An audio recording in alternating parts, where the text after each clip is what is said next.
Aujourd'hui, à Comment c'est fait? Les pâtes alimentaires. Rotini, cannelloni, macaroni, fettuccini, rigatoni. Il suffit de le dire pour avoir l'eau à la bouche. Et si on ajoute Alfredo, bolognaise, napolitaine, carbonara, c'est presque l'extase. Que l'on soit un étudiant sans argent ou un ténor célèbre, les pâtes, pasta.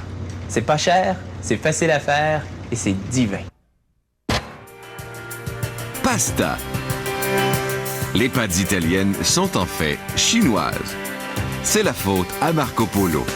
En revenant chez lui à Venise en 1295, après 24 années passées en Extrême-Orient, il rapporte dans ses bagages le principe chinois des pâtes alimentaires. C'est l'engouement, tellement qu'au 15e siècle, les pâtes sont au cœur de la cuisine italienne. C'est à cette époque que commence la production industrielle à Naples. On préfère les macaronis et les raviolis. On les mange avec de l'ail et du fromage. On fabrique habituellement les pâtes alimentaires de semoule et d'eau. Ces silos contiennent plus de 30 000 kilos de semoule, obtenus à partir du blé du Rhum, un blé dur ambré de l'Ouest canadien. La semoule se dirige vers le pré-mélangeur à haute vitesse, où elle sera mélangée vigoureusement avec de l'eau durant 5 à 10 secondes. Cette machine peut traiter entre 1 et 2 tonnes de semoule à l'heure. Puis, la pâte est extraite du pré-mélangeur et tombe dans un premier mélangeur à lame ouverte, donc à l'air libre. Ensuite, la pâte passe dans ces mélangeurs à lame sous vide. Le mélange est maintenant prêt à passer à travers les moules de laiton. Voici un moule à spaghetti.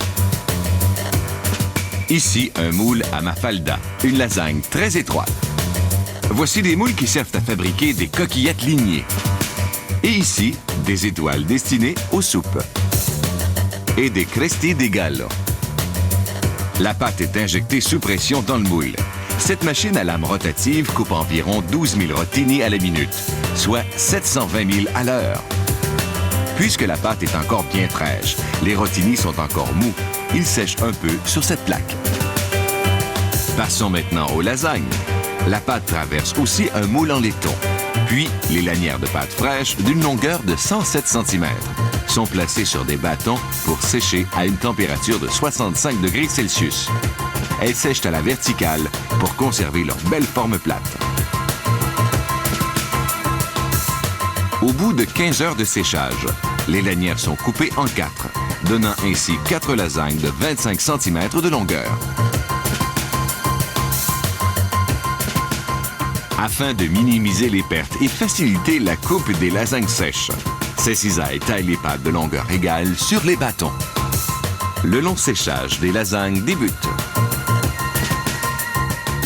Une fois sèches, les longues lasagnes sont finalement coupées. Elles sont prêtes pour l'emballage. Pour fabriquer certaines autres pâtes, le mélange doit être un peu plus travaillé afin de prendre la forme requise. La pâte passe dans ce rouleau qui lui donne l'épaisseur exigée. On procède ici au taillage des papillons.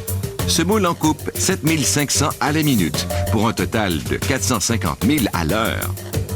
La feuille de pâte possède une largeur de 61 cm. La feuille est produite en continu et roule jusqu'au moule de découpe.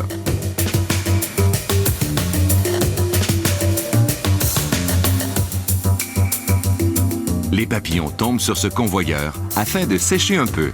Puis, ils prennent le chemin de la prochaine étape. On doit sécher certaines pâtes courtes, comme les papillons et les fusillis. On les place alors dans ce séchoir complet. À la sortie du séchoir, les pâtes sont dures et prêtes pour l'emballage. Ici, on fabrique les populaires spaghettis. Comme les lasagnes, les spaghettis sont séchés à la verticale. Maintenant, cette machine automatisée les dépose sur une table à découper et les casse à la bonne longueur.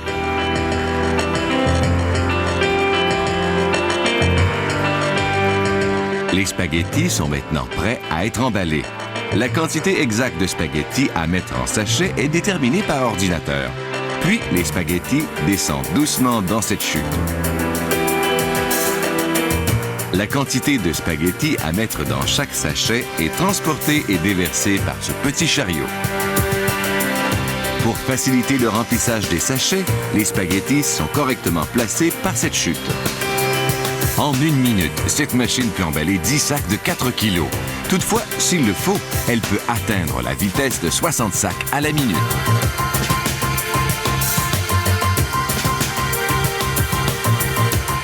Les pâtes sont un repas apprécié partout dans le monde. Cette entreprise fabrique plus de 100 produits différents. Et à chaque jour, l'usine emploie entre 60 et 360 tonnes de semoule de blé dur, soit le contenu de 2 à 12 camions-citernes.